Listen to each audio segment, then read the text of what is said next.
یہی تو موضوع ہے میرا، اتمام، تمام کر دینا، پورا کر دینا، اکمال، تکمیل۔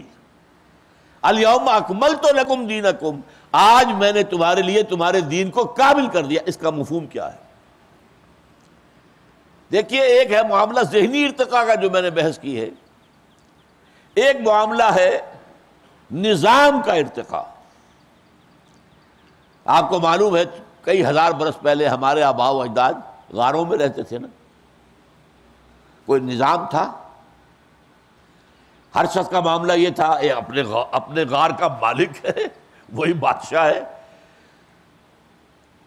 لیکن غاروں سے نکل کر پھر انسان آگے بڑھا تمدن کی طرف، تو قبیلے کا نظام وجود میں آیا۔ قبیلہ ہے، اس کا ایک سردار ہے، سردار کی بات ماننی پڑے گی۔ اب ایک نظام ہو گیا۔ فرض کیجئے کہ کسی قبیلے کے کسی شخص کو قبیلے کی کوئی ریت یا رسم پسند نہیں ہے، اسے کہا جائے نہیں، یہ ہماری قبائلی رسم ہے، ماننی پڑے گی، کرنی پڑے گی۔ جیسے نظام آیا ویسے جبر آیا، مجبوری آئی، اب آپ کو ماننا پڑے گا، یہ قبیلے کا سردار ہے، اس کی بات ماننی ہوگی۔ یہ پریمیٹو ترین شکل ہے انسانی تمدن کی۔ آگے بڑھے، اب 2-4 قبیلے ایک شہر میں آ کے آباد ہو گئے، اس کا نام ہے سٹی اسٹیٹ،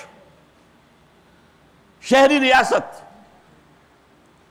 اب ظاہر بات ہے ہر قبیلے کے تو اپنے رسوم ہیں، رواج ہیں، قواعد ہیں، ضوابط ہیں، لیکن یہ کہ ان کے درمیان انٹریکشن کیسے ہوگا، کیا اصول ہوں گے اس کے۔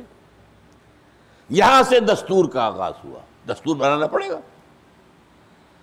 یہ 5 قبیلوں کے سردار جو ہیں بیٹھیں گے، طے کریں گے، اکثریت سے معاملہ کریں گے، کوئی نہ کوئی دستور بنے گا نا۔ یہ بات سمجھ رہے ہیں نا آپ؟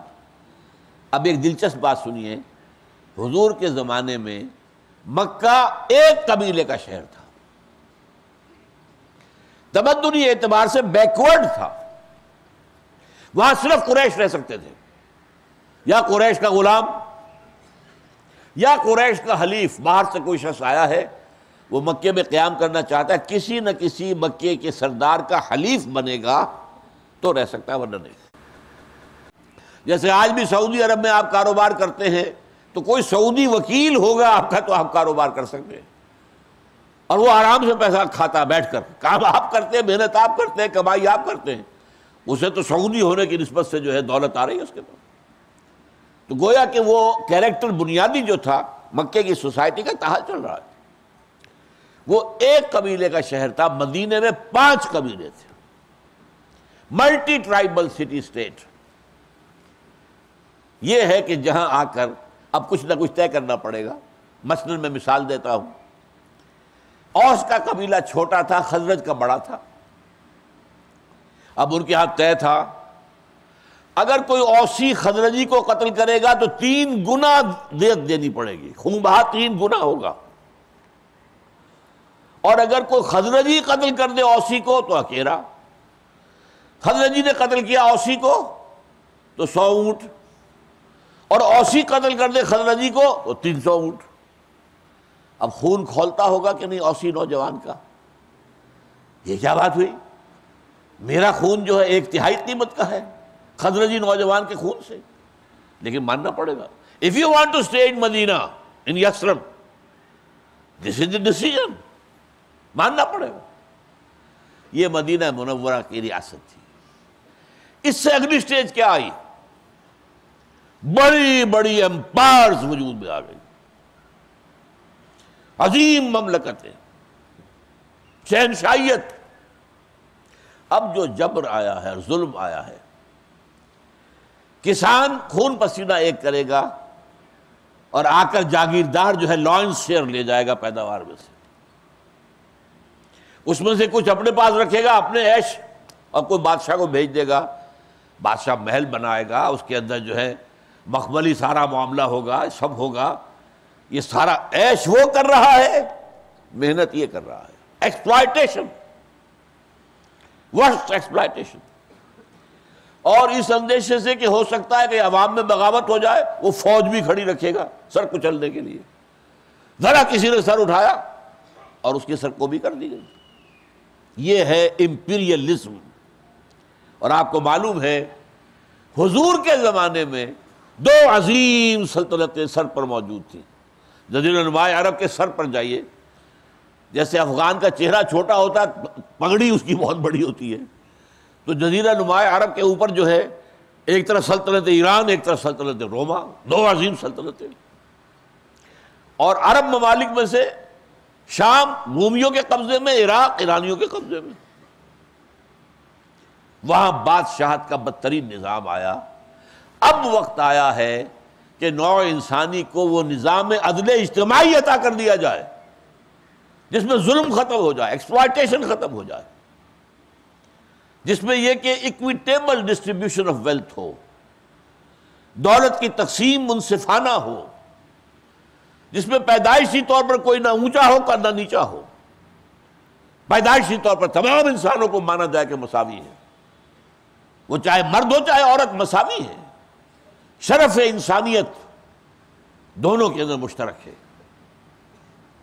اور لا فضل لعربی علی عجمی ولا لعجمی علی عربی ولا لاسود علی احمر ولا لاحمر علی اسود۔ کوئی فضیلت نہیں ہے عرب کو عجمی پر، کسی عجمی کو عرب پر، نہ کسی گورے کو کالے پر، نہ کسی کالے کو گورے پر۔ یہ حجۃ الوداع کے جملے تو آپ نے سنے ہوں گے، بہت مرتبہ سنے ہوں گے۔ تو ایک انصاف پر مبنی نظام قائم کرنا، مکمل نظام، یہ تھی اب وقت کی سب سے بڑی ضرورت۔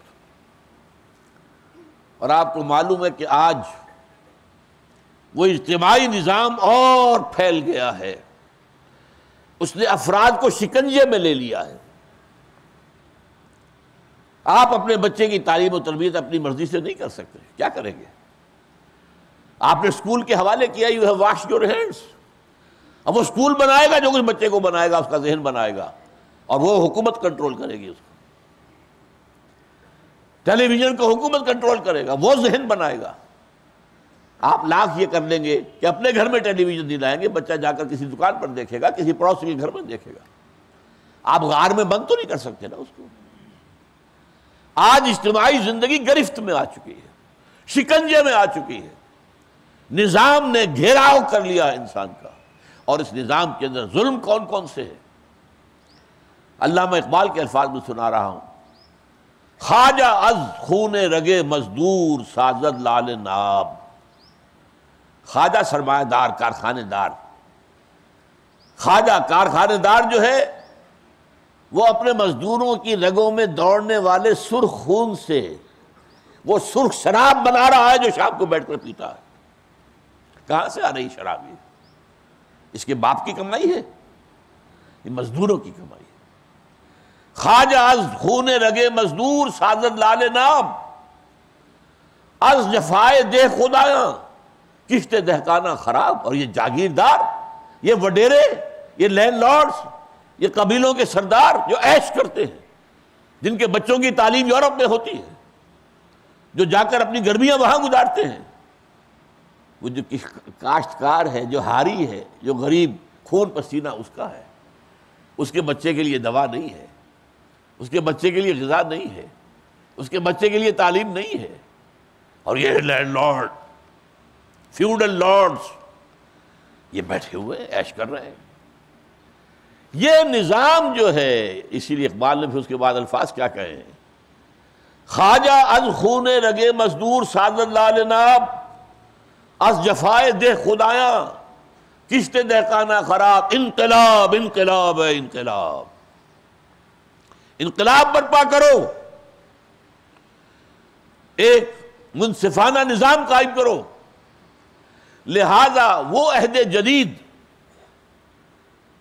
جس کے فاتح آغاز کرنے والے محمد رسول اللہ ہیں، اس عہد کی سب سے بڑی ضرورت ایک نظام ہے، اور یہ نظام جو ہے اس کو بنانا، متوازن نظام بنانا، معتدل نظام بنانا، منصفانہ نظام بنانا، عادلانہ نظام بنانا، عدل و قسط پر مبنی نظام بنانا، یہ انسانی ذہن کے بس میں نہیں ہے۔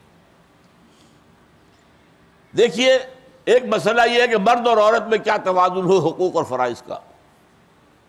ہے کہ